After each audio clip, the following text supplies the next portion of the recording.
पश्चिम बंगाल में विधानसभा चुनाव में तो हिंसा नहीं हुई, मगर चुनाव के बाद भड़की हिंसा में 4 लोगों की मौत हो गई। ये सभी बीजेपी और टीएमसी के राजनीतिक कार्यकर्ता थे।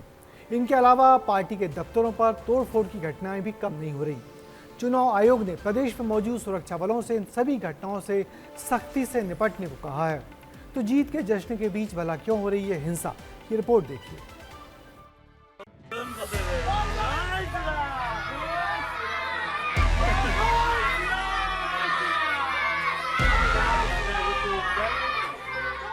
ये नन्हे बच्चे हाथों में बीजेपी का झंडा लिए अपने गली मोहल्लों में जश्न मनाने निकले हैं।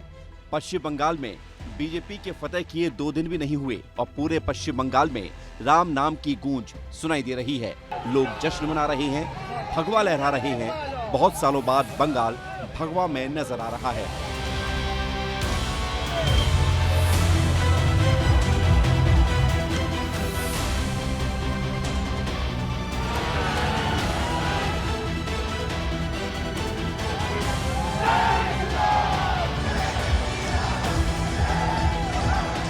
पंद्रह साल ममता बनर्जी और उनके पहले लेफ्ट फ्रंट ने पश्चिम बंगाल में राज किया था।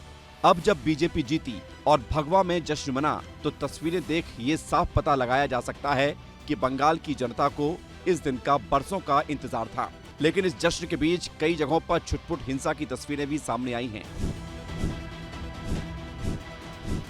ये तस्वीरें कोलकाता के होग मार्केट की है, जहां देर रात कुछ लोग बुलडोजर लेकर पहुंचे और टीएमसी के यूनियन ऑफिस को गिराने लगे।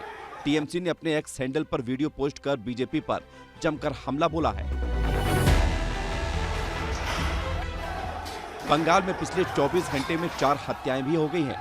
कोलकाता के बेलेघाटा में टीएमसी कार्यकर्ता विश्वजीत पटनायक की हत्या हुई। बीरभूम में टीएमसी कार्यकर्ता अबीर शेख की बेरहमी से हत्या हुई। हावड़ा और उत्तर 24 परगना के न्यू टाउन में एक बीजेपी कार्यकर्ताओं को मौत के घाट उतार दिया गया। वायलेंस के बाद अब पुलिस और आर्मी फोर्स भी एक्शन मोड में है। गिरफ्तारियां तेज हो गई हैं। तो उसके लिए हमने बताया था कि हम लोगों ने मोर देन 200 एफआईआर लॉन्च करी हैं। उसमें स्पेसिफिक केस में 433 पर्सन्स अरेस्ट करे गए हैं और more than 1100 persons preventive section में अरेस्ट करे गए हैं। पुलिस एक्शन मोड में है तो वहीं दोनों पार्टियां अब एक दूसरे पर आरोप लगा रही हैं। बीजेपी का कहना है कि बीजेपी का झंडा हाथ में लेने से कोई बीजेपी का कार्यकर्ता नहीं बन जाता। तृणमूल कांग्रेस का अंदरूनी झगड़ा, रातों रात कुछ क्लब अपने भगवा टीका लगा लिया और हाथ में भगवा झंडा उठा लिया और जाकर तृणमूल का किसी ऑफिस में भागचूर कर रहे हैं, ताला लगा रहे हैं, ऑफिस का नाम बदल रहे हैं, भगवा कलर कर दे रहे हैं। ये चल रहे हैं। हम लोग भी हमारा सांगठनिक स्तर से इसको रोकने की कोशिश कर रहे हैं, लेकिन ये तो हमारा लोग नहीं कर रहे हैं। तो वहीं टीएमसी ने बीजेपी पर तंज कसते हुए इसे बीजेपी का परिवर्तन बताया है। आरोप प्रत्यारोप जारी है। असल में जमीनी स्तर पर सरकार बदलने से लोगों का क्या रुख है, वो आम जनता से ही जान लीजिए। पश्चिम बंगाल चुनाव के 4 तारीख के बाद जब से नतीजे घोषित हुए हैं, यहाँ की आबो हवा बदल चुकी है। हिंदुओं को टिकने नहीं देता था ये लोग बोलता था हिंदू नहीं रखेगा। अभी हिंदुओं का राज है, मुस्लिम का भी होगा, उन्नति होगा, लेकिन वो लफंगागिरी नहीं होगा। बीजेपी है तो हिंदू है। एकदम दिल खोल के हम लोग बीजेपी करता था। पहले सामने जाने से घर तोड़ देता था, अब एकदम फ्रेश हो गया। अब तो एकदम दिल खोल के बीजेपी करेगा। यहाँ पे सिर्फ जनता का चलता है, जनता जो चाहेगी उनका वही होगा। यहाँ पे सारे लोगों का मेजोरिटी भारतीय जनता पार्टी के साथ है और हमेशा रहेगी। बंगाल में सियासत का रंग बदल चुका है। जश्न और तनाव दोनों साथ साथ नजर आ रहे हैं।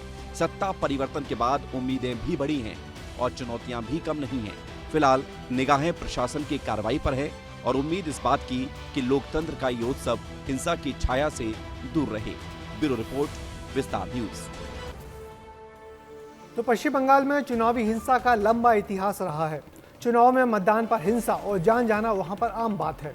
कोई भी चुनाव बिना खून बहाए नहीं होता। इस बार 2 लाख से ज्यादा केंद्रीय सुरक्षा बलों की तैनाती के बाद मतदान में झगड़े तो हुए, मगर किसी की भी जान नहीं गई। पर चुनाव होते ही राजनीतिक हिसाब किताब बराबर किए जाने लगे। कार्यकर्ताओं के बीच मारपीट और पार्टी दफ्तरों में तोड़फोड़ के जो हैरान करने वाले वीडियो लगातार सामने आ रहे हैं।